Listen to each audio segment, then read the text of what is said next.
سلام دوستان، خوش اومدین به پارت دوم تعویض صفحه کلاج. ما این قسمت با قسمت کلاجش کار داریم.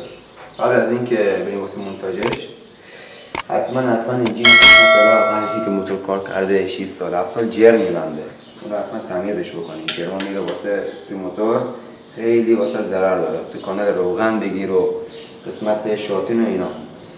جرماشو که بعد از اینکه شستین معمولا بعد از موتورها بعد از کارکرد زیادش این قسمت ها روغن میده. این پینو در میاری، اورینگ دوتا این قسمت رو عوض میکنی، روغن ریزیت برطرف میشه. این تا اینجا کاس نمد هم که مشکل داشت عوضش میکنی. خب حالا بریم واسه مونتاژش. همونطور که داریم مونتاژش میکنیم عیب و ایراداتش هم بهتون میگم که چطوریه و چطوری خودش بروز میده و چطوری هم برطرفش بکنیم. میریم واسه مونتاژش. میریم واسه قسمت جمع‌بندی صفحه کلاج. قبل از اینکه جمع‌بندیش بکنیم و جمعش بکنیم ببندیم روش، چند تا نکته در رابطه با صفحه کلاج هست.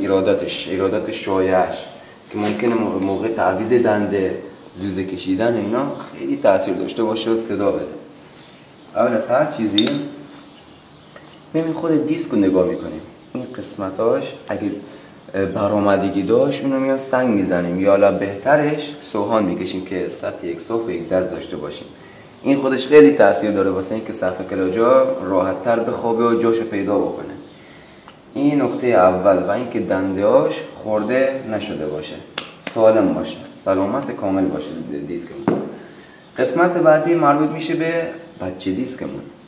بچه دیسکمون مثل تو ویدیو قبلی هم گفتم لبه نداشته باشه. لبه داشته باشه، خورده باشه، رفته باشه پایین، این خیلی تاثیر داره واسه ضعیفی صفحه کلاج. پس این نکته رو باید دقت بکنیم، چه مال این سمت چه مال این سمت. این نکته بعدی عرض شود که مربوط میشه به خود دیسک آهنی، دیسک فلزی. اینا بعد از یک کارکرد طولانی مدت اگه دقت بکنید دونه روش هست، اینا خورده میشه و یک سطحی صاف میمونه. خب ما سطح صاف نمیخوام، ما میخوایم اینجا صفحه به هم بچسبه. این دونه که از بین رفت دیگه اون صفحه کلاج کارای قبلی رو نداره. پس بهتر اینم عوض بشه. اگه در صورت نیاز باشه این عوض بشه بهتره. این تو اینجا. و خود فنر خیلی تاثیر داره واسه اینکه موتورتون جون داشته باشه. این خط کشی، حالا کولیس باشه بهتر، نداشته باشین این خط کشی. اندازه میگیرین باید بین 3.5 سانتی تا 3.6 میلیمتر باشه، یعنی 36 میلیمتر. ارتفاعش باید اینقدر باشه. کمتر از این بود فنرتون ضعیف بد عوض بشه. این نکته خیلی مهمه. و یه نکته حالا که هست، اونم بیشتر اوقات اونم درگیر میکنه واسه اینکه دنده خوب جا نیفته. این قسمت مربوط میشه به ستاره دنده.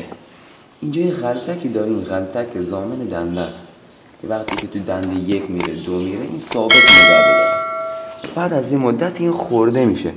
این اگه خورده بشه دنده خوب جا نمیافته. این نکته رو حتما دقت بکنید که اینم سالم باشه، این غلطک ضامن دنده سالم باشه. ما اینو عوض کردیم، قبلا یه بار عوض شده و خوبم کار میکنه. این خیلی تاثیر داره.